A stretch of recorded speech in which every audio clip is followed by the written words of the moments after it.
Magkakahiwalay na operasyon ng PNP Caraga kung saan mahigit 70,000 pisong halaga ng shabu ang nasamsam mula sa mga suspect. Ang ulat mula kay Patrolwoman Joanna Tupal. Surehas ang tatlong bagong nakilalang drug personalities sa magkakahiwalay na operasyon ng PNP Caraga na nagresulta sa pagkakasamsam ng 76,160 pesos halaga ng illegal na droga.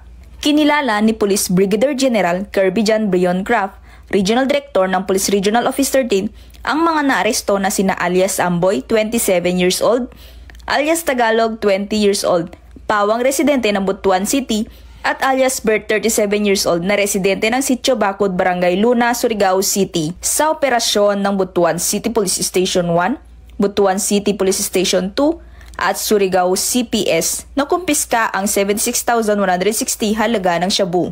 Kasong paglabag sa RA 9165 o Comprehensive Dangerous Drug Act of 2002, ang harapin ng mga naaresto na ngayon ay nasa kulungan ng PNP sa mga nabanggit na istasyon.